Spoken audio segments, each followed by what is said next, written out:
Apakah saya salah mencurigai suami ketika berada di luar rumah karena suami punya usaha buah-buah dan pelanggannya paling banyak wanita, dan suami ini sudah bersumpah tapi hati ini tetap tak menerima? Itu namanya cemburu buta.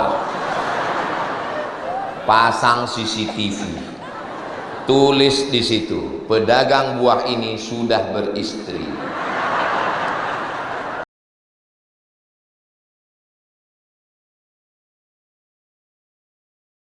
Saya anak angkat, baru mengetahui hal tersebut. Saya belum menerima apalagi memaafkan. Apakah doa atau keinginan saya terhalang karena hal tersebut, Pak Ustadz? Tidak ada yang terjadi di alam semesta ini di luar kuasa Allah. Semua sudah tertulis di Lauhil Mahfuz bahwa engkau terlahir lalu kemudian diadopsi orang. Jangan marah kepada ayah ibu kandungmu, biarlah itu urusan mereka kepada Allah. Bersihkan hatimu. Ini ayah kandungmu, ini ibu kandungmu, kau lahir dari rahimnya. Ini ibu angkatmu, kau lahir dari hatinya. Yang ini lahir dari rahimnya, yang ini lahir dari hatinya. Saya punya ibu kandung, saya punya ibu angkat. Kedua-duanya saya kirim doa, kedua-duanya saya kirim Al-Fatihah. Kita urus yang masa akan datang, yang masa lalu kita lupakan. Jangan menyimpan dendam, jangan menyimpan marah, jangan menyimpan sakit hati. Kalau disimpan dia akan mengkristal menjadi diabetes meletus, asam urat, darah tinggi, jantung koroner, mati. Mudah-mudahan Allah membersihkan hati kita semua, insya Allah. Amin. Ingat pesan Habib Salim, senyumin aja. Ketemu dengan ibu kandung, hai mama. Ketemu, kalau saya lihat dari senyum jamaah ASN dan non ASN ini semuanya adalah orang-orang bahagia. Ustaz tahu dari mana? Dari senyumnya. Karena kalau nggak bahagia nggak mungkin senyumnya bisa selepas ini. Orang kalau banyak masalah itu senyumnya tertahan, keluar dikit aja.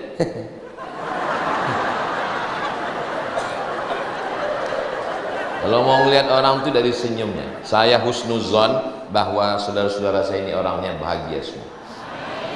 Kurang bahagia, amalkan pesan Habib Salim, lihat ke langit, senyum. Apakah saya salah mencurigai suami ketika berada di luar rumah karena suami punya usaha buah-buah dan pelanggannya paling banyak wanita, dan suami ini sudah bersumpah tapi hati ini tetap tak menerima? Itu namanya cemburu buta. Pasang CCTV, tulis di situ, pedagang buah ini sudah beristri. Di bawah pengawasan. Dan bagi suami jangan terhalang untuk mencari rezeki gara-gara istri yang begini. Kalau ada istri yang selalu bertanya, kau pulang jam berapa, jalan sama siapa, kunci motor mana, gaji mana, itu sesungguhnya istri ingin menjaga supaya suami tidak dilarikan pelakor. Betul? Ibu tetap jaga, itu namanya security syariah. Suami yang punya istri menjaga, maka kalau ada istri yang model begini, selalu bertanya, selalu mengawasi, dia bukan benci, dia sayang dengan kalian. Istri yang model begini jangan dikubur sebelum mati. Kami semua mendoakan bersama Habib dan ulama supaya keluarganya sakinah mawaddah warahmah. Karena kalau terus dalam cemburu buta itu hanya akan merusak hati dan perasaan. Saya bilang sama ustazah, saya pergi hari Kamis, Jumat, Sabtu, Ahad, Senin baru di rumah. Saya di rumah hari Selasa, Rabu, Kamis. Dan di pengajian itu paling banyak ibu-ibu. Saya naik pesawat ada pramugari, banyak orang minta foto, tapi jangan kau pedulikan karena hatiku hanya ada kamu, saya.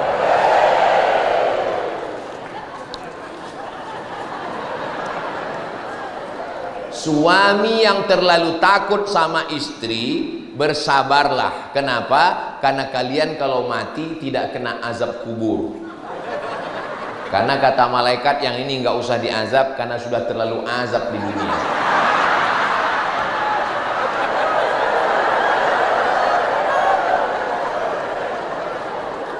Apa hukumnya mendapat jabatan karena kedekatan dengan penguasa? Maka orang berkhianat, dia dituntut Allah di hadapan Allah Subhanahu wa taala. Ketika datang sahabat Nabi namanya Abu Zar Al-Ghifari minta diangkat menjadi amil zakat, kata Nabi, innaka la dhaif, kamu orangnya lemah. Untuk menjadi amil zakat ini perlu kekuatan. Berikanlah kepada orang yang layak supaya amanah. Insya Allah saya yakin husnuzon pemimpin kita adil dan amanah insya Allah. Bagaimana dengan orang yang membayar ar-rashi wal murtashi, orang yang menyogok dan yang disogok? La'ana Rasulullah sallallahu alaihi wasallam, dilaknat Allah dan dilaknat Rasulullah sallallahu alaihi wasallam. Maka Ustadz menyampaikan dalam rangka amar ma'ruf nahi munkar. Ini kalau dilihat kertasnya ini sampai sholat Jumat baru selesai ini. Saya pemuda usia 23 tahun. Saya tahu, kelihatan dari tulisannya. Baru saja memutuskan hubungan saya yang haram, alhamdulillah. Tapi saya sangat sayang, na'udzubillah.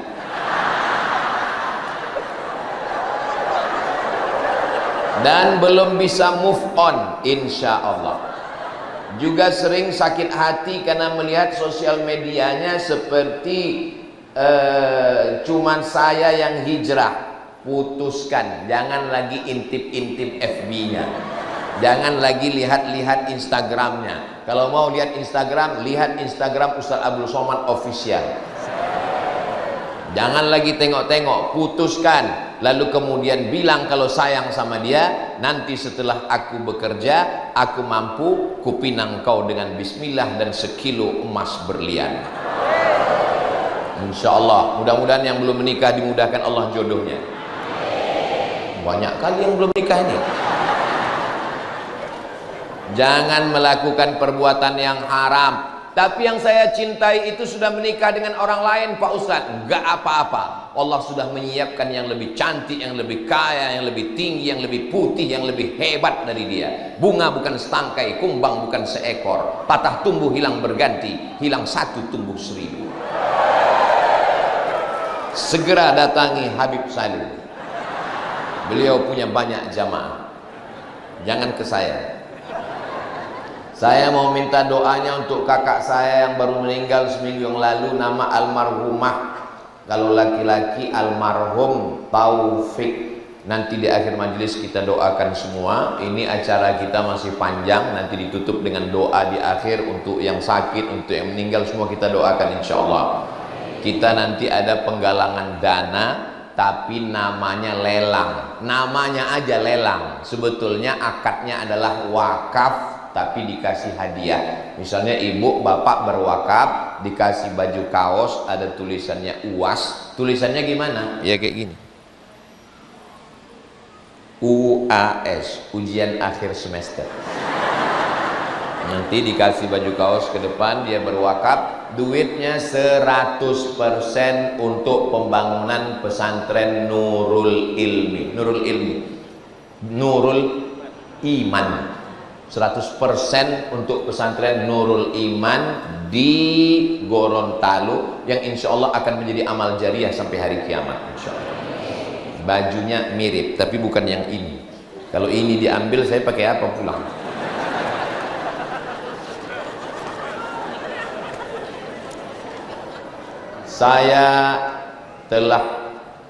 Saya dituduh berbuat santet. Apa yang harus saya lakukan untuk membuktikan perbuatan yang tidak saya lakukan? Lapor ke Pak Wakapolres. Yang nuduh ini kena pasal penistaan nama baik, pencemaran nama baik. Siapa yang kena fitnah-fitnah, segera lapor, mumpung kita masih dekat. Nanti payah kalau di kantor. Bagaimana jika saya bersumpah menjunjung Al-Quran? Apakah hal tersebut dibenarkan dalam Islam? Orang sekarang nggak percaya sumpah, dia lebih percaya polisi. Kalau kita sumpah, nanti dia akan ngomong berkelit begini, begitu, begono. Lapor ke polisi, nanti akan di BAP, yang memfitnah akan kena pasal, kena di pengadilan selesai. Al-hakim yarfa'ul khilaf, pemerintah yang mengangkat khilaf.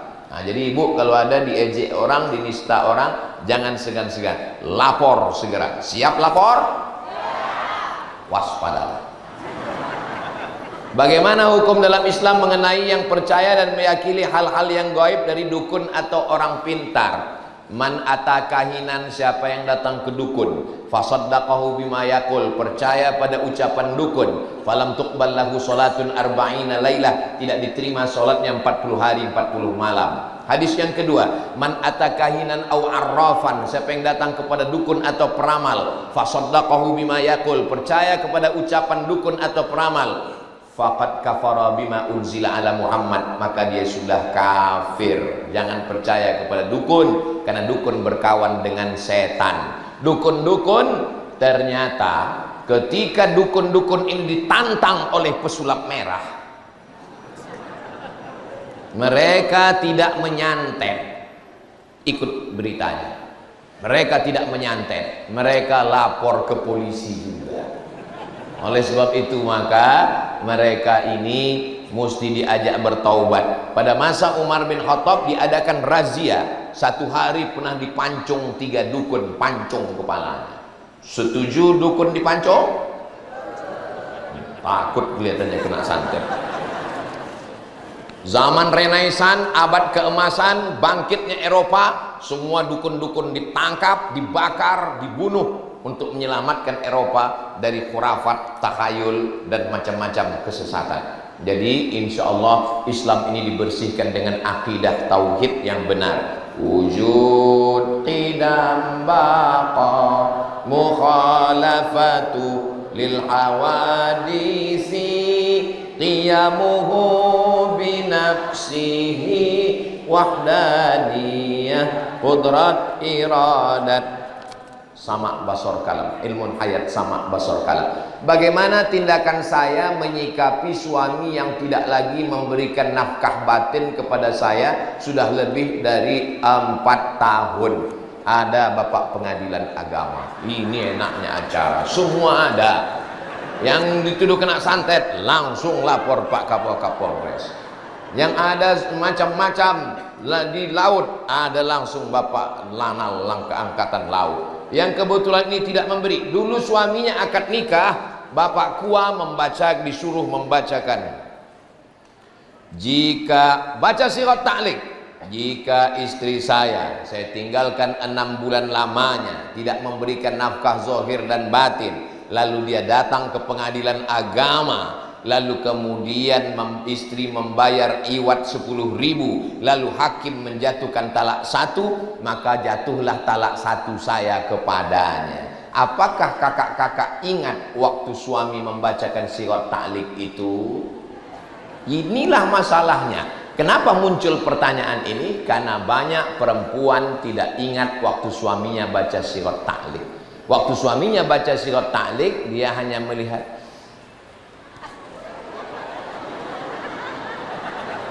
Makanya habis akad itu dengarkan baik-baik. Suami itu sebetulnya sedang mengikat dirinya.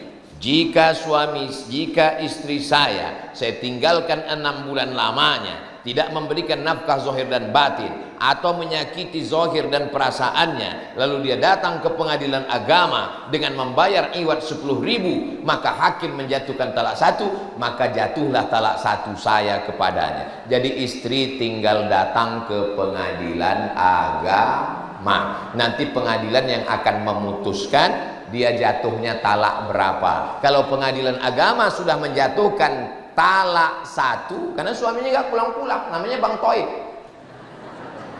Setelah keluar talak 1, keluarlah sertifikat cerai, lalu setelah itu lanjutkanlah kehidupan. Tapi kalau masih sayang sama dia, tunggu dia pulang, maafkan dia, mudah-mudahan dapat pekerjaan, bina dengan suasana yang baru, mudah-mudahan menjadi keluarga yang sakinah mawaddah.